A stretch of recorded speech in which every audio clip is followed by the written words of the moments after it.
Saudações a todos. Mais uma vez, estamos aqui reunidos, hoje para o estudo de O Livro dos Espíritos. Então, vamos juntos meditar, vamos fazer boas reflexões, compartilhar ideias, para que a gente possa absorver melhor esses conhecimentos que o mestre Kardec nos trouxe.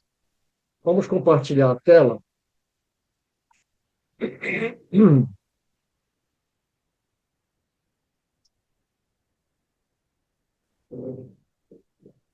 Nós estamos na introdução ao estudo da doutrina espírita, estamos no item 7º. Nunca é demais lembrar que Kardec, quando escreve essa introdução, como a gente pode ver aqui no original, ele não colocou nenhum título, né? Ele só coloca o item. Essa tradução do Evandro Noleto, ele segue o mesmo pensamento, ele não coloca título. Já o Herculano, para facilitar um pouco, até para a gente saber qual é o tema que está sendo abordado no item, ele coloca, né, o tema, né, a temática que vai ser discutida. Nós achamos interessante, então, nós colocamos, então, aqui a temática em vermelho, a ciência e o espiritismo. Então, vamos começar a leitura. Já temos algumas marcações para a gente discutir, mas vocês também fiquem à vontade para trazer algum comentário. Para muita gente, a oposição das corporações científicas constitui, quando não uma prova, pelo menos forte presunção contrária. Não somos dos que se rebelam contra os sábios, pois não queremos que digam que os insultamos. Ao contrário, nós os temos em grande estima e ficaríamos muito honrados se fôssemos contados entre eles. Mas a opinião deles não pode representar em todas as circunstâncias uma sentença irrevogável. Desde que a ciência sai da observação material dos fatos e trata de os apreciar e explicar, o campo está aberto às conjecturas. Cada um constrói o seu sistemazinho que deseja fazer prevalecer e o sustenta com obstinação. Eu grifei aqui porque quando a gente lê essa tradução sistemazinho, pelo menos para mim, soa como se fosse uma coisa pejorativa, né? Então, quando a gente vai no original, está pequeno sistema, né? Petit système, que não deixa de ser um pequeno sistema, um sistemazinho, né? Mas eu acho assim, quando a gente faz a leitura, nos soa um pouco pejorativo. E o Kardec, ele já abre esse item se colocando numa posição respeitosa com relação às corporações científicas, né? Então, só fazendo esse pequeno comentário aqui, né? Então, petit système. Então, ao invés de a gente usar sistemazinho, né? Pequeno sistema. Fernando? Na verdade, eu queria fazer uma observação. Quando o texto fala ciência, é ciência materialista, né? Porque, na verdade, cada ciência tem o seu objeto. A ciência materialista tem objeto a matéria. A ciência espiritualista tem objeto o espírito.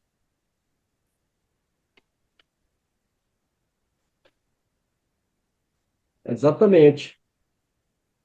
Mário, E, posso fazer uma observação, por gentileza? Eu não sim, sei fique à vontade. levantar a mão aqui, Eu por vi a isso que sua mãozinha aí. Pode falar. Mário, tu está bem certo em colocar pequeno sistema. Tu pode utilizar, por exemplo, o Máriozinho, tá? É um eufemismo, certo? Então, eu estou falando de uma maneira assim carinhosa contigo, certo? Porém, nesse tipo de texto, quando eu coloco o inho, que eu faço a diminuição, eu quero menosprezar aquilo que tu está fazendo. Por exemplo, essas tuas aulinhas que tu ministra, tu entende? Não são pequenas aulas, são umas aulinhas, ou seja, algo ruim, né? Então, pequeno sistema, isso já tinha sido discutido num grupo e não cabe ali sistemazinho, porque seria o Kardec menosprezar alguma coisa, algo que vai extremamente de encontro àquilo que o Kardec faz.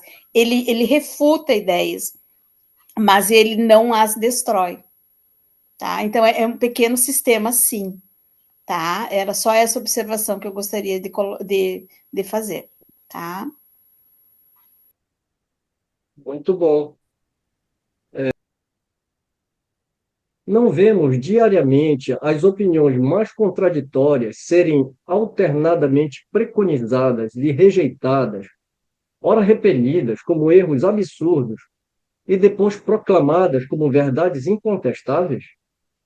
Os fatos, eis o verdadeiro critério dos nossos julgamentos, o argumento sem réplica. Na ausência dos fatos, a dúvida é a opinião do homem sensato. No tocante às coisas notórias, a opinião dos sábios é, com toda razão, digna de fé, pois eles sabem mais e melhor do que o vulgo. Mas em termos de princípios novos, de coisas desconhecidas, sua maneira de ver quase sempre é hipotética, visto que eles não se acham mais livres de preconceito do que os outros. Direi mesmo que o sábio talvez tenha mais preconceitos que qualquer outro, pois uma propensão natural o leva a subordinar tudo ao ponto de vista em que se especializou. O matemático não vê prova senão numa demonstração algébrica. O químico refere tudo à ação dos elementos, etc. Todo homem que faz uma especialidade, a ela se aferra com todas as suas forças. Tirai-o daí e vereis, e o vereis quase sempre delirar, por querer submeter tudo ao mesmo crivo. É uma consequência da fraqueza humana. Consultarei, pois, de bom grado e com toda a confiança um químico sobre uma questão de análise, um físico sobre a força elétrica, um mecânico sobre uma força motriz. Hão, porém, de permitir-me, sem que isso afete a estima a que tem direito por seu saber especial, que eu não tenha em melhor conta suas opiniões negativas sobre o espiritismo, do que o parecer de um arquiteto sobre uma questão de música. Isso daqui é uma questão que a gente já vem discutindo em outros estudos, sobre a refutação que alguns sábios, né, eles fazem com relação ao espiritismo, porque eles querem julgar tudo de acordo com a ótica deles, submeter aos mesmos critérios da ciência materialista, como falou o Fernando. Então, o Kardec está caminhando justamente nessa direção, mostrando que, lógico que a gente tem que levar em consideração a opinião de um sábio, porque ele sabe mais do que a pessoa comum. Mas nós estamos falando de fatos novos. E se ele não fizer uma observação desses fenômenos da forma adequada, ele vai julgar tudo pela metodologia que ele está aplicando. E a gente não pode, né, como Kardec vai demonstrar, nesses fatos novos, aplicar as mesmas metodologias.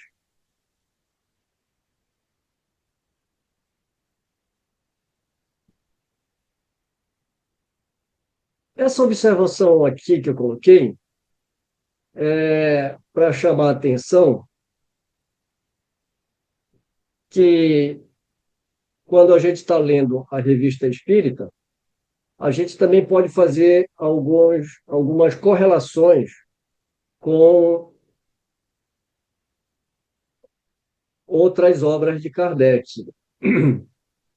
Nesse caso aqui, a gente não vai trazer todos esses textos, né, porque tomaria muito tempo, mas eu gostaria de deixar registrado aqui, né, que a gente pode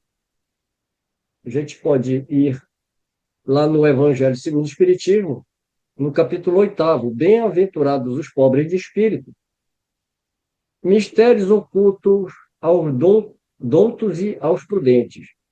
E também da introdução, na segunda parte, né, a autoridade da doutrina espírita, que o Kardec também vai abordar essa temática com um pouco mais de profundidade. Tudo bem até aqui? As ciências vulgares se apoiam nas propriedades da matéria, que se pode experimentar e manipular à vontade. Os fenômenos espíritas repousam na ação de inteligências que têm vontade própria e que nos provam, a todo instante, não se acharem subordinadas ao nosso capricho. As observações, portanto, não podem ser feitas da mesma maneira. Requerem condições especiais e outro ponto de partida. Querer submetê-las aos processos comuns de investigação é estabelecer analogias que não existem. A ciência propriamente dita, como ciência, é, pois, incompetente para se pronunciar na questão do espiritismo. Não tem que se ocupar com isso e seu julgamento, seja qual for, favorável ou não, nenhum peso poderá ter. O espiritismo é o resultado de uma convicção pessoal que os sábios, como indivíduos, podem adquirir, abstração feita da sua qualidade de sábios. Pretender, porém, deferir a questão à ciência equivaleria a querer que a existência da alma fosse decidida por uma assembleia de físicos ou de astrônomos. Com efeito, o espiritismo está todo inteiro na existência da alma e no seu estado depois da morte. Ora, é soberanamente ilógico pensar que o homem deva ser um grande psicólogo, porque é um grande matemático ou um grande anatomista. Dissecando o corpo humano, o anatomista procura a alma aí, porque não a encontra com o seu escalpelo, como encontra um nervo, ou porque não a vê evolar-se como um gás, conclui que ela não existe, visto colocar-se num ponto de vista exclusivamente material. Segue-se que tenha razão contra a opinião universal? Não. Vê-se, portanto, que o espiritismo não é da alçada da ciência.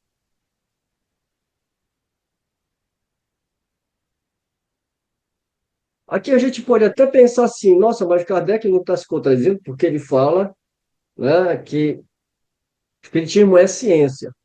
Mas de que ciência nós estamos falando, né? A ciência materialista, como ele está colocando aqui, não é da alçada dessa ciência. Então, nós precisamos de uma outra metodologia para observar esses fenômenos.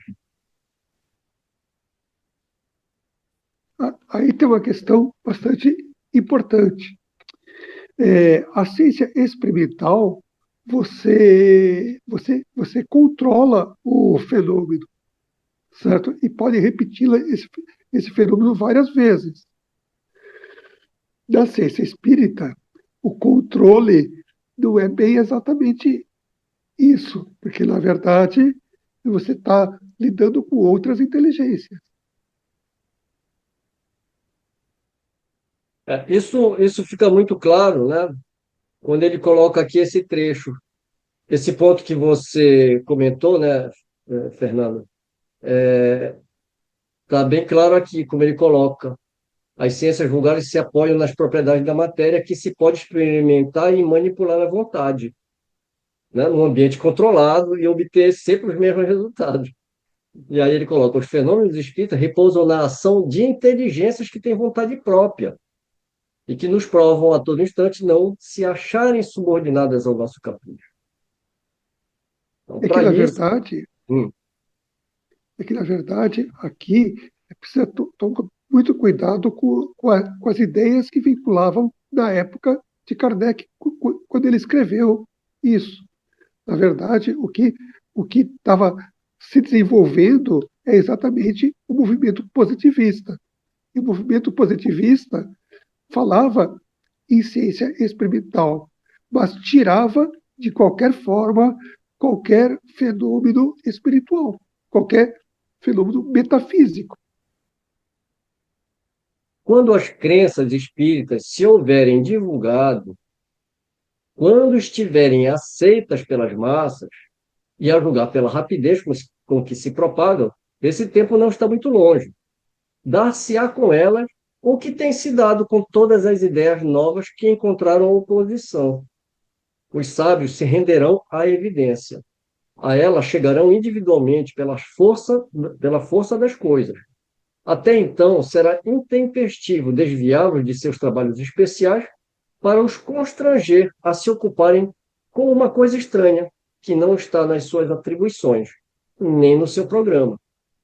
Enquanto isso, os que, sem estudo prévio e aprofundado da matéria, se pronunciam pela negativa e ridicularizam os que não pensam como eles, esquecem que assim sucedeu com a maior parte das grandes descobertas que honram a humanidade.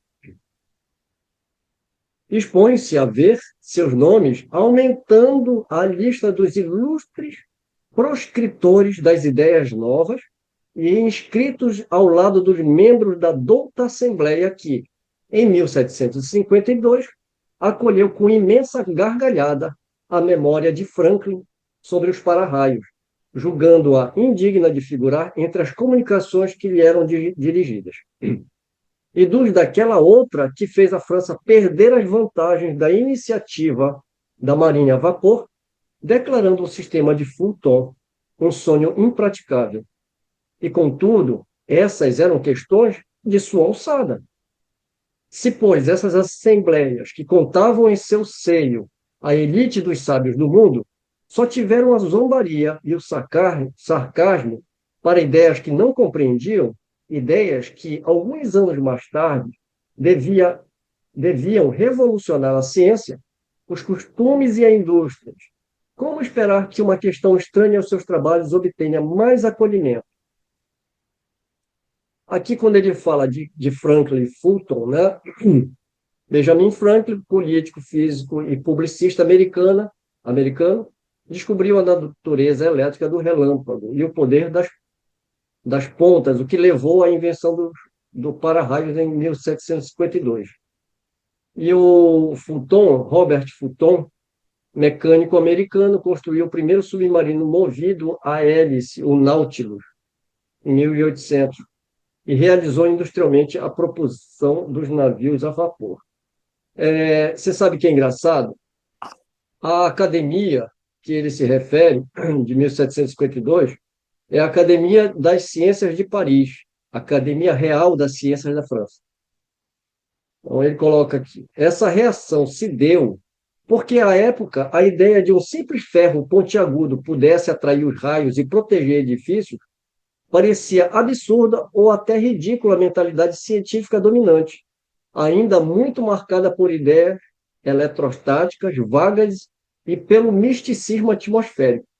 Entretanto, pouco tempo depois, a própria academia reconheceu o valor da descoberta e passou a apoiar e divulgar o uso dos para-raios, inclusive com aplicação prática em edifícios franceses. Esse episódio é frequentemente citado como exemplo do ceticismo inicial diante de inovações científicas disruptivas, mesmo dentro de instituições científicas prestigiadas. Com relação a Fulton, ele chegou a realizar demonstrações práticas no Rio Siena, por volta de 1803, com sucesso. No entanto, a academia e os círculos oficiais franceses desdenharam o projeto, considerando pouco viável do ponto de vista técnico e econômico. Como resultado, a França não apoiou o desenvolvimento do projeto. Pouco tempo depois, Fulton levou seu projeto aos Estados Unidos, onde foi entusiasticamente acolhido e em 1807 lançou o Clermont, o primeiro barco a vapor comercialmente bem sucedido na navegação fluvial. E a consequência é que esse episódio é lembrado como mais um caso do conservadorismo institucional que levou a França a perder uma liderança tecnológica estratégica, desta vez na marinha a vapor. Assim como no caso do para-raios de Franklin, a Academia de Ciências ilustra aqui a dificuldade de reconhecer inovações que rompem paradigmas técnicos ou teóricos estabelecidos. Então, quando Kardec cita aqui essas duas coisas, é para mostrar, né, o preconceito. Na verdade, eu acho que a palavra que mais cabe aqui é paradigma, né? Então, antes da gente prosseguir, eu gostaria também de colocar alguns links aqui.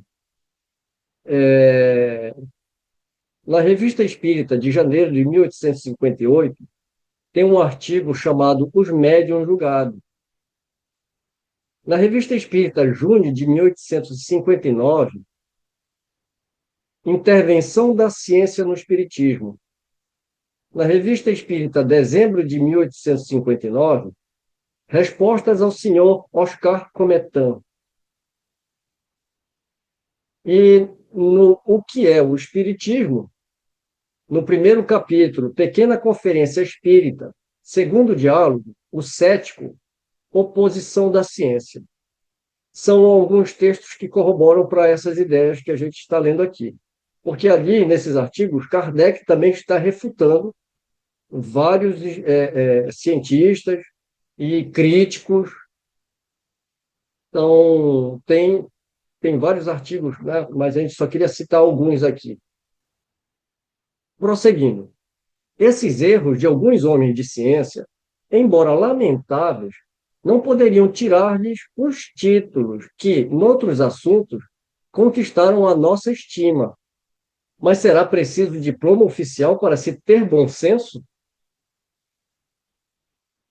E não haverá fora das cátedras acadêmicas, senão tolos e imbecis, que se dignem lançar os olhos para os adeptos da doutrina espírita, a fim de verem se entre eles só existem ignorantes e se o número imenso de homens de mérito que a tenha abraçado permite relegá-la ao rol das crenças vulgares.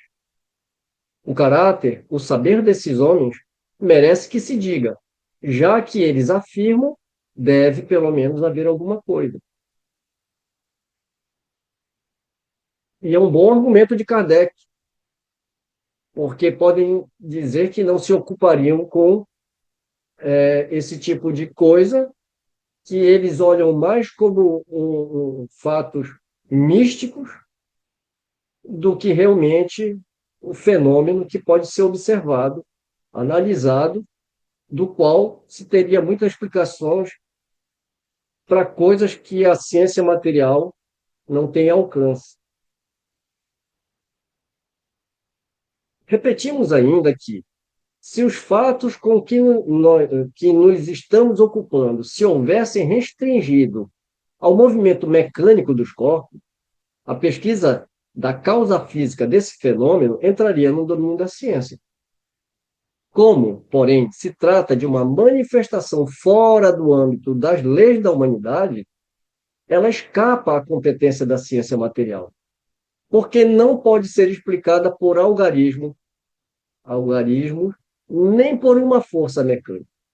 Quando surge um fato novo, que não tem relação com nenhuma ciência conhecida, o sábio, para estudá-lo, deve fazer a abstração de sua ciência e dizer a si mesmo que se trata de um estudo novo, impossível de ser feito com ideias preconcebidas. E foi o que o próprio Kardec fez. E ele coloca isso nas obras, né? Em nenhum momento ele trouxe as ideias preconcebidas. Ele analisa os fatos e extrai desses fatos, dessas observações, e classifica os fenômenos. O homem que julga infalível a sua razão está bem perto do erro. mesmo aqueles cujas ideias são as mais falsas se apoiam na própria razão, rejeitando, em virtude disso, tudo o que lhes parece impossível. Os que outrora repeliram as admiráveis descobertas de que a humanidade se honra, todos apelaram a esse juiz para as rejeitar. O que se chama razão não é, muitas vezes, senão orgulho disfarçado, e quem quer que se considere infalível coloca-se como igual a Deus.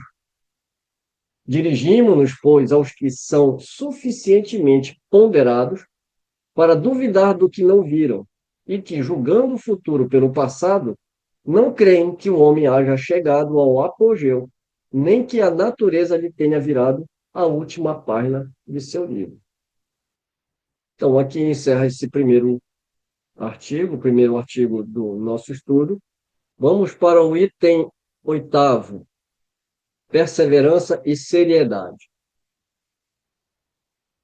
Acrescentemos que o estudo de uma doutrina, tal como a doutrina espírita, que nos lança de súbito numa ordem de coisas tão nova e tão grande, não pode ser realizado com proveito senão por homens sérios, perseverantes, isentos de prevenções e animados de firme e sincera vontade de chegar a um resultado.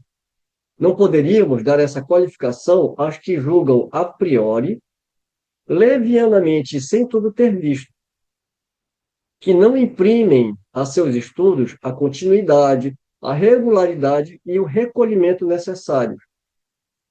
Ainda menos poderíamos dá-los a certas pessoas que, para não perderem a sua reputação de homens de espírito, se esforçam por encontrar um lado burlesco nas coisas mais verdadeiras, ou tidas como tais por pessoas cujo saber, caráter e convicções merecem a consideração dos que se prezam de bem educados.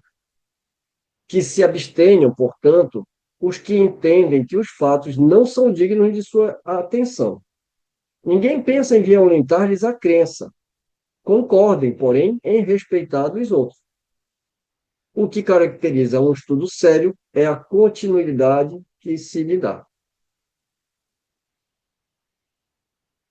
A gente viu, ao longo da história, e a gente continua vendo, quantas pessoas que criticam o Espiritismo e nem conhecem o Espiritismo. Então, pelo fato delas não acreditarem, isso não significa que não exista, ou que não seja verdadeira.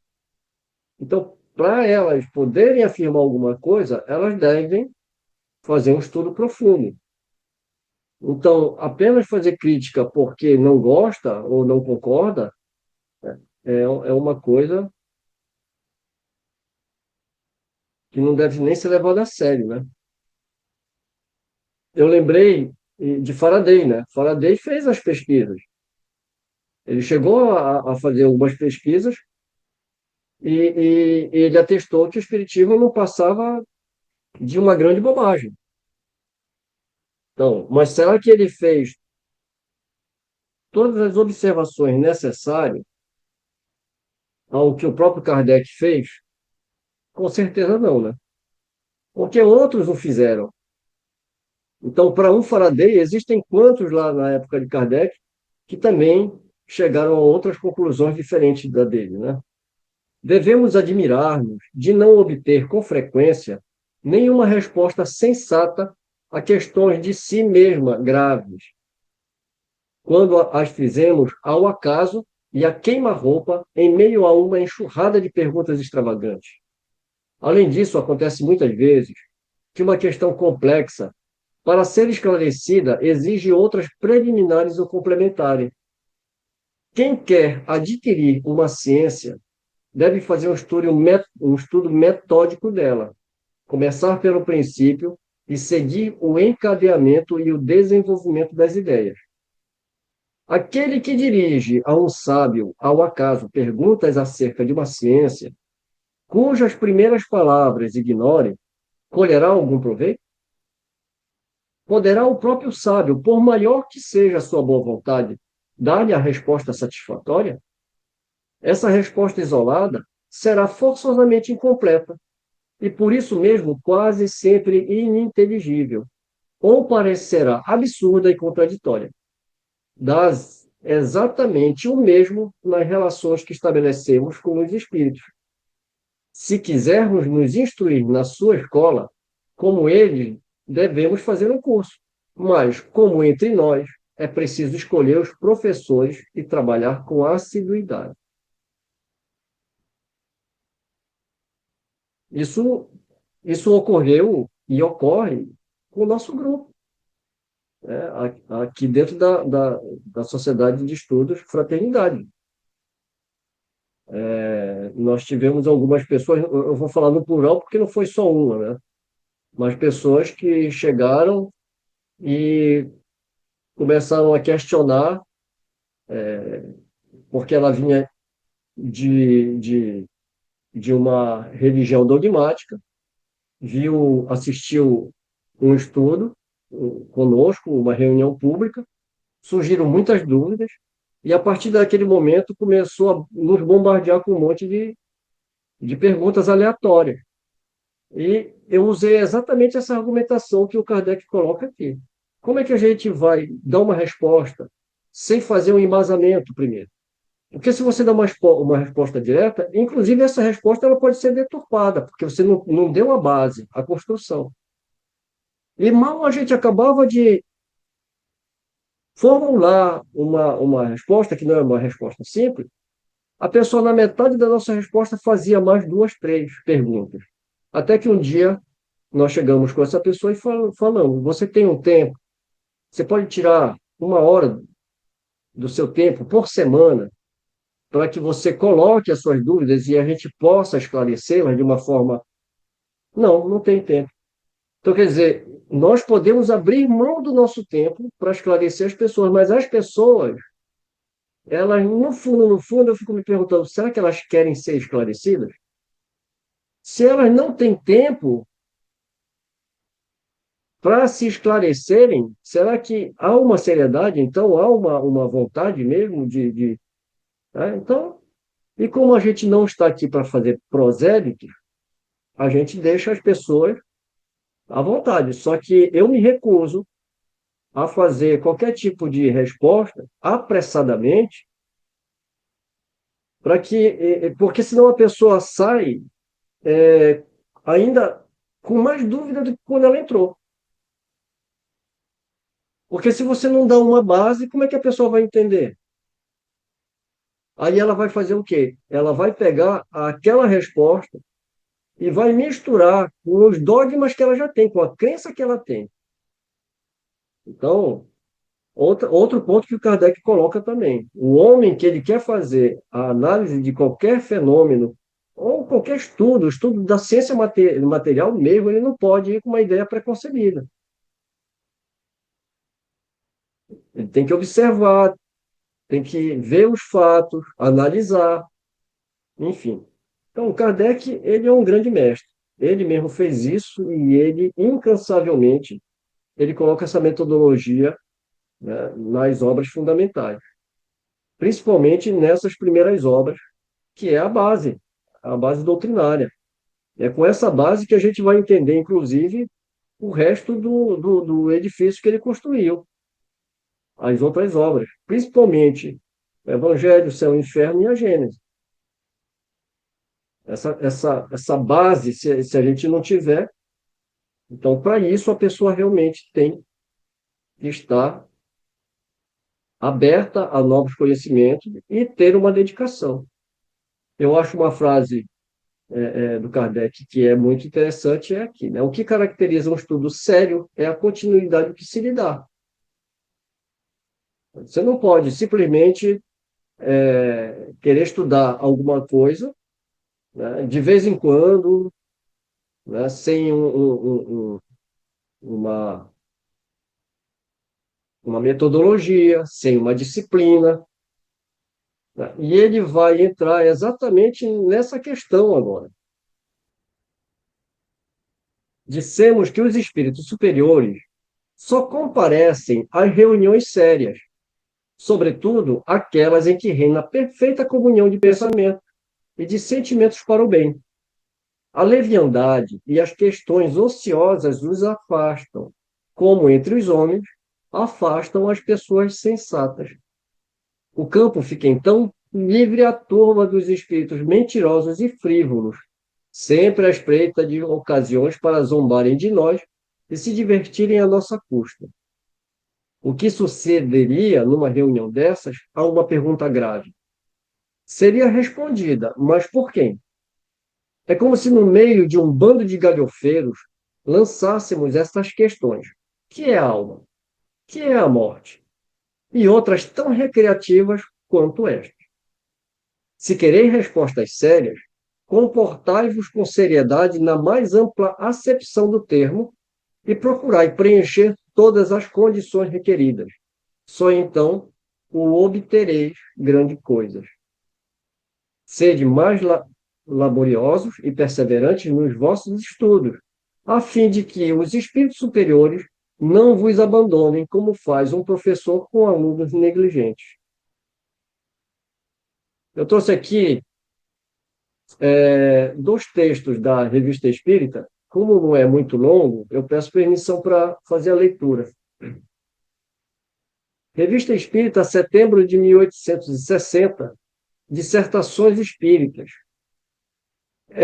Um artigo sobre os trabalhos da sociedade.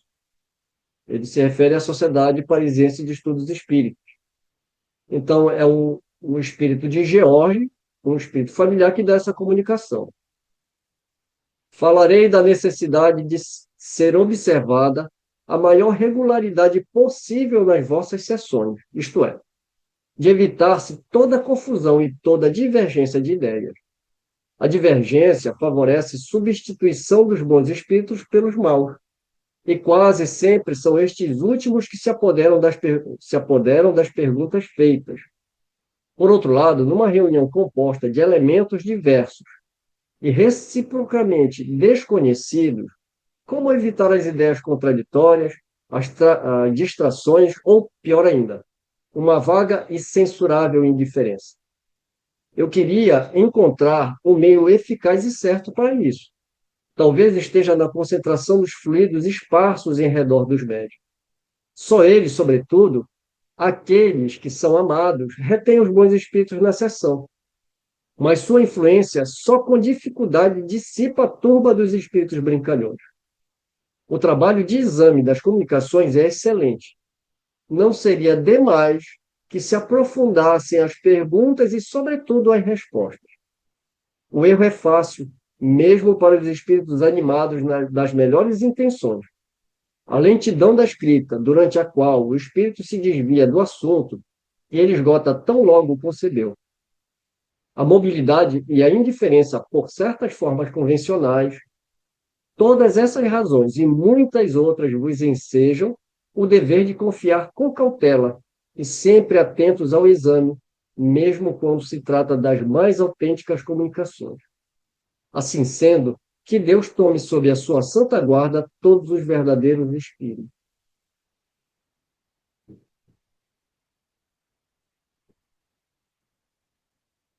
Revista Espírita, novembro de 1860. Dissertações Espíritas. Aos médiuns. É uma comunicação de Francisco de Sales, o médium Senhor Darcol. É uma mensagem dirigida aos médiuns. Quando quiserdes receber comunicações de bons espíritos, importa que vos prepareis para esse favor pelo recolhimento, pelas intenções sãs e pelo desejo de fazer o bem, visando o progresso geral. Lembrai-vos de que o egoísmo é uma causa de retardamento em todo avanço. Lembrai-vos de que, se Deus permite que alguns dentre vós recebam o sopro de alguns de seus filhos, que pela sua conduta souberam merecer a felicidade de compreender sua bondade infinita, é que Ele quer, por solicitação nossa e à vista de vossas boas intenções, vos dar os meios de avançar no seu caminho. Perdão. Assim, pois, ó médiuns, tirai proveito dessa faculdade que Deus vos quer conceder. tende fé na mansuetude do nosso Mestre. Tende a caridade sempre em prática. Jamais vos cansei de exercer esta sublime virtude, bem como a tolerância. Que as vossas ações estejam sempre em harmonia com a vossa consciência. É um meio certo de centuplicar vossa felicidade nesta vida passageira e de vos possibilitar uma existência ainda 1000 vezes mais suave. Abstenha-se o médium que entre vós não se sentir com forças de perseverar no ensino espírita, porque não aproveitando a luz que o esclarece, será menos excusável do que um outro, e só terá de que expiar a sua própria cegueira. Então, essas duas comunicações que a gente leu, eu acreditei ser muito importante a gente ler aqui, para a gente também fazer uma reflexão. Porque não é simplesmente um cientista querer fazer essas análises, né? Então, os bons espíritos, eles não vão se prestar a fazer reuniões frívolas, e mesmo que a pessoa esteja imbuída num sentimento sincero de ver esse fenômeno, mas qual é o sentimento que ele vai, né? Como é que ele vai para essa reunião? Kardec sempre alertou, aliás, aconselhou, isso está muito claro no Livro dos Médiuns, sobre os grupos serem pequenos, justamente pelo acolhimento, pelo respeito que se há entre as pessoas de um grupo pequeno, e a concentração, porque isso é muito mais difícil de você fazer com grupos grandes.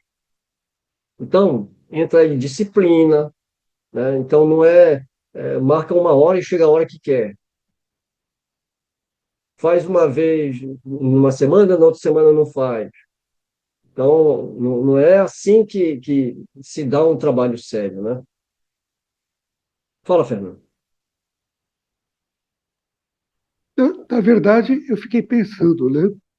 Kardec, pensando já no futuro, que as pessoas fossem estudar as suas obras, esperava que a gente pegasse a revista espírita e lesse também, porque na revista espírita está muito mais aprofundado as coisas. E uma coisa que me chama a atenção, mais um artigo que talvez seja interessante relacionado nesse parágrafo. Comunhão de pensamentos. Tem um artigo que eu não sei em que lugar da revista está, mas é exatamente sobre comunhão de pensamentos. Dezembro de 1864, da comunhão do pensamento. Comunhão de pensamento. Vamos agora para o item 9. Monopolizadores do bom senso. O movimento dos objetos é um fato comprovado. A questão é saber se, nesse movimento, há ou não uma manifestação inteligente. E, em caso afirmativo, qual a origem de tal manifestação? Não falamos do movimento inteligente de certos objetos, nem das comunicações verbais, nem mesmo das que o médium escreve diretamente. Esse gênero de manifestação, evidente para os que viram e aprofundaram o assunto, não é, à primeira vista, bastante independente da vontade para afirmar a convicção de um observador novato. Não trataremos, portanto, senão da escrita obtida com o auxílio de um objeto qualquer, munido de um lápis, tal como a cesta, a prancheta, etc. A maneira pela qual os dedos do médium são postos sobre o objeto desafia, como já dissemos, a mais perfeita destreza de sua parte em poder participar, de algum modo, no traçado das letras. Mas admitamos ainda que, por uma habilidade maravilhosa, pode ele enganar os olhos do mais atento observador.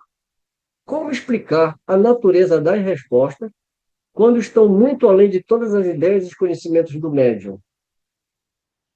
E note-se que não se trata de respostas monossilábicas, mas frequentemente de muitas páginas escritas com admirável rapidez, quer espontaneamente, quer sobre determinado assunto.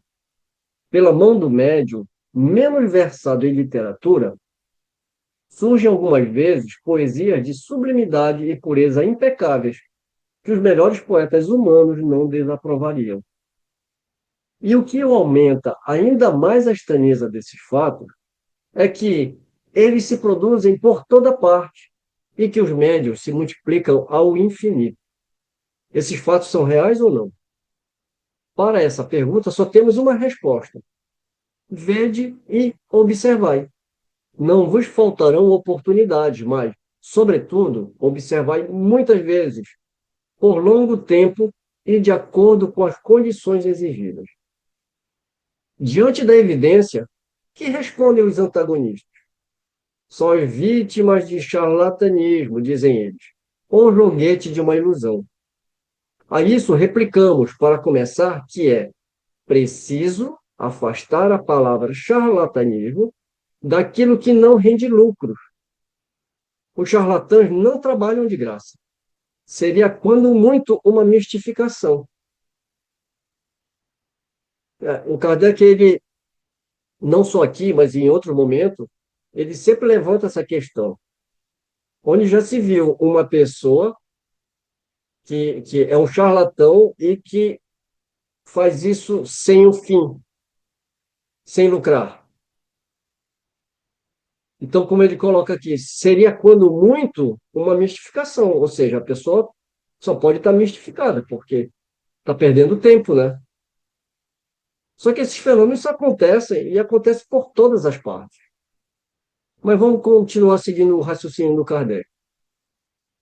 Mas por que singular coincidência, esses mistificadores se teriam entendido de um extremo ao outro do mundo para agir do mesmo modo, produzir os mesmos efeitos e sobre os mesmos assuntos e em diversas línguas, dar respostas idênticas, se não quanto à forma, pelo menos quanto ao sentido.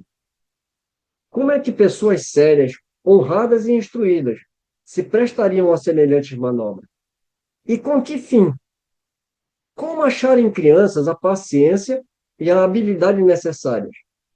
Porque, se os médiuns não são instrumentos passivos, é preciso que tenham habilidade e conhecimentos incompatíveis com uma certa idade e certas posições sociais. Então, acrescentam que, se não há fraude, os dois lados podem ser vítimas de uma ilusão.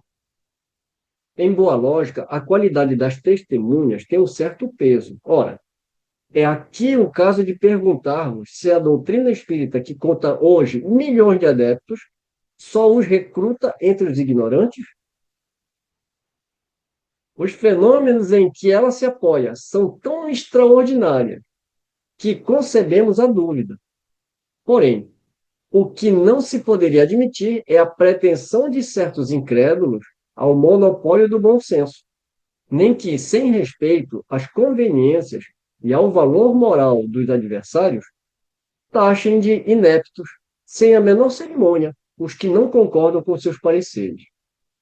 Aos olhos de qualquer criatura judiciosa, a opinião de peso de pessoas esclarecidas, que por muito tempo viram, estudaram e meditaram um fato, constituirá sempre, quando não uma prova, pelo menos uma presunção a seu favor, já que não pode, já que pode prender a atenção de homens sérios que não tinham interesse algum em propagar erros, nem tempo a perder com futilidade.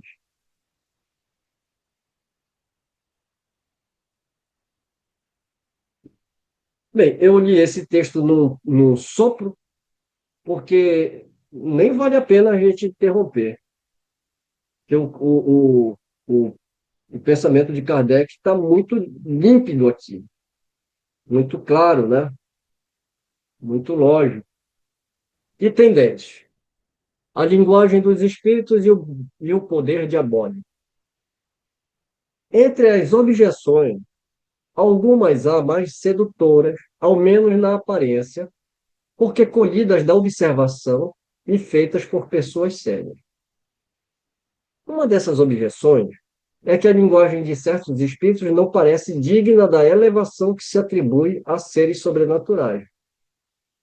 Quem se reportar ao resumo da doutrina acima apresentado, verá que os próprios Espíritos nos ensinam que não são iguais em conhecimento, nem em qualidades morais, e que não se deve tomar ao pé da letra tudo quanto dizem. Cabe às pessoas sensatas separar o bom do mal.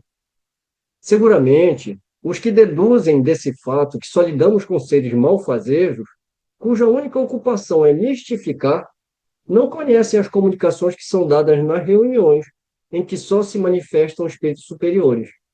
De outro modo, não pensariam assim.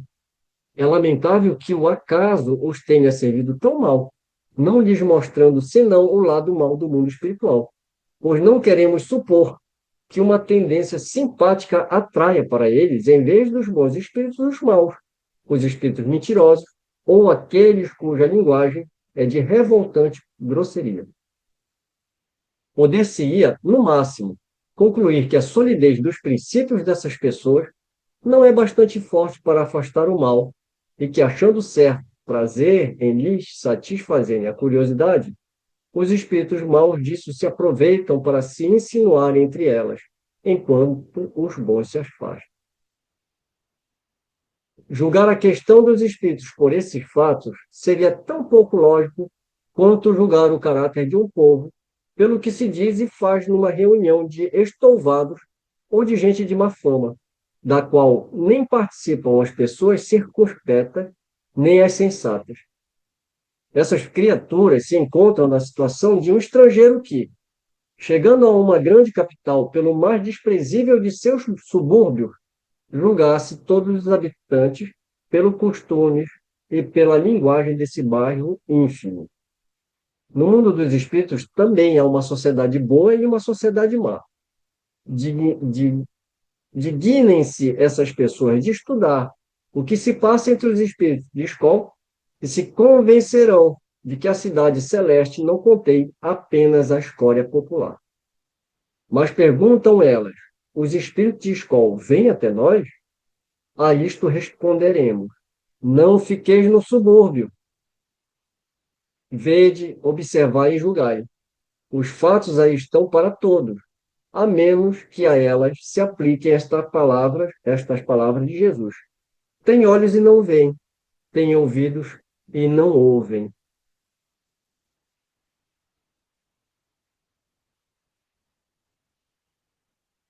Nós percebemos, mesmo dentro da nossa sociedade, embora muito pequena, em termos de número de integrantes, eu não diria pequena, mas eu diria que é um número necessário. Mas ao longo desses anos que a gente está junto, estudando e participando de reuniões mediúnicas, a gente vê uma grande mudança nesses anos, no decorrer desses anos. As comunicações, os trabalhos, o aprendizado, porque a gente também vai se instruindo, a gente vai tendo mais conhecimento, a gente vai começando a perceber melhor os espíritos, a gente aprende também a filtrar mais comunicações, nós já caímos em pegadinhas de espíritos, e isso causou um grande prejuízo no nosso grupo, mas foi uma grande lição. Então, a gente vê que, realmente, todas as instruções que o Kardec dá, elas são muito pertinentes. Eu diria que é um guia seguro, né, para você ter um conhecimento tão necessário. O primeiro de todos os conhecimentos é o teórico. Não se faz a prática mediúnica sem ter a teoria. Então, esse negócio de, não, já vamos para a prática que a gente aprende né? Não.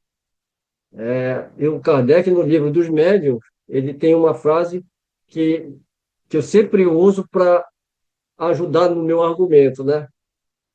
A teoria prescinde a prática. Como é que a gente vai entrar num laboratório sem o conhecimento dos elementos? você vai começar a misturar um ácido com uma base e vai acabar explodindo no laboratório. Isso também se dá numa reunião mediúnica, né? Muito embora você não vá explodir a casa espírita, ou o salão onde você está, mas causa uma grande confusão. Espíritos passando-se por espíritos inferiores se passando por superiores, espíritos ditando regras, nos enganando, comunicações muito cheias de animismo, porque você não pode questionar o médium. Então, é uma outra questão também, né? Da gente poder questionar um ao outro. É o respeito, a fraternidade que existe. Porque num grupo que não está numa sintonia, você não pode criticar uma comunicação vinda de ninguém, porque a pessoa se melindra e vai embora do grupo. Então, mas a própria crítica, né, no bom sentido, aliás, dizem que não existe uma crítica boa, né? Crítica é sempre crítica, né? Mas a colocação das nossas observações, sendo fraternais, respeitando uns aos outros, é assim que se constrói. É disso que Kardec fala. Porque não adianta a gente ter só um grupo mediúnico para fazer comunicações. Isso qualquer um faz. Quem é que vai responder, como ele coloca no texto? Quem vai responder às nossas questões? Né? E não basta o médium ter a sensação boa ou ruim do espírito. É uma outra coisa que, às vezes, grupos espíritas ainda não, mediúnicos, ainda não estão atentos para isso. Nem toda sensação boa que você tem significa que o espírito é bom, porque muitos deles sabem manipular fluido. E nem todo espírito superior que se aproxima de nós vai causar um bem-estar. Ele pode causar um desconforto, por causa da diferença das nossas vibrações. É uma coisa que a gente começou a observar, e eu aproveito para colocar aqui para a gente pensar nisso. Né? É a mesma coisa quando você dá um remédio para a pessoa. Aliás, o passe magnético, como é que funciona?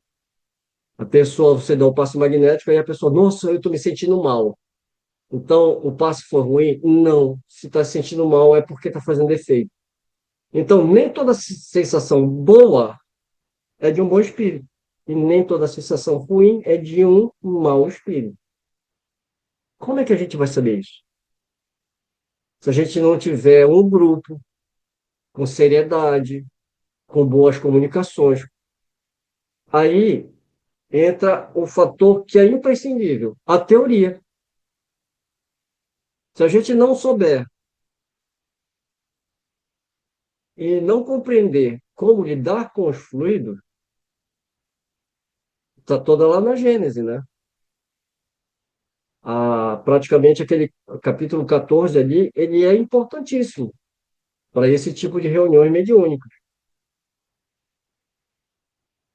É lógico que toda essa primeira base doutrinária ela é importante, mas quando se trata de reuniões mediúnicas, não é assim, qualquer um vai, entra e faz. Não, não é bem assim, né? Qualquer um pode fazer? Sim, qualquer um, desde que tenha todos esses critérios. O problema é que nem todas as pessoas passam por esses critérios.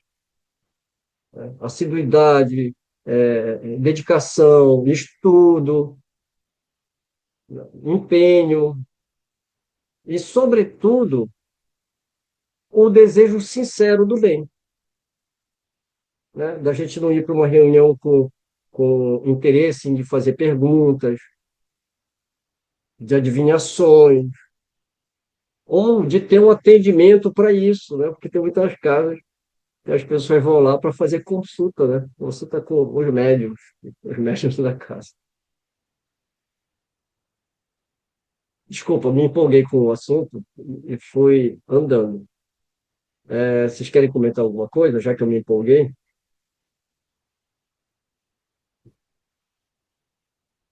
senão a gente volta para o texto. Eu acredito que a gente possa encerrar esse texto aqui. Só falta mais um parágrafo. Aí a gente dá uma pausa e faz nossas considerações finais. Eu parei onde? Aqui, né? Não, parei aqui. Uma variante dessa opinião consiste em não ver nas comunicações espíritas e em todos os fatos materiais a que elas dão lugar, mas que a intervenção de um poder diabólico, novo Proteu, que revestiria todas as formas para melhor nos enganar. Não a julgamos merecedora de exame sério, razão porque com ela não nos demoraremos. Já está refutada pelo que acabamos de dizer. Acrescentaremos apenas que, se fosse assim, teríamos de convir em que o diabo é, às vezes, bastante criterioso, bem razoável e, sobretudo, muito moral. Ou, então, que há também diabos bons. De fato, como acreditar que Deus só permita ao espírito do mal se manifestar para nos perder, sem nos dar, em compensação, os conselhos dos espíritos bons? Se ele não pode fazê-lo, não é onipotente. Se pode e não o faz, isso é incompatível com sua bondade. Ambas as suposições seriam uma blasfêmia. Note-se que admitir a comunicação dos espíritos maus é reconhecer o princípio das manifestações. Ora, desde que elas existem, só pode ser com a permissão de Deus. Como acreditar, sem cometer impiedade, que ele só permita o mal com a exclusão do bem? Semelhante doutrina é contrária às mais simples noções de bom senso e da religião. Aqui eu me lembrei da Revista Espírita, uma lição dada por São Luís ao próprio Kardec. Na verdade, houve uma comunicação que o espírito se dizia São Luís, e na verdade não era. E depois Kardec perguntou por que São Luís permitiu isso, para ver se você conseguia separar o joio do trigo. Certo? Foi numa outra reunião que Kardec se deu conta disso. Então, vamos encerrando assim mais um estudo, com a graça de Deus. Um bom, um bom almoço, né, para os amigos aí do Brasil e para nós aqui um bom descanso. A gente se vê então no próximo estudo. Um beijo no coração de todos. Obrigada. Bom domingo para vocês.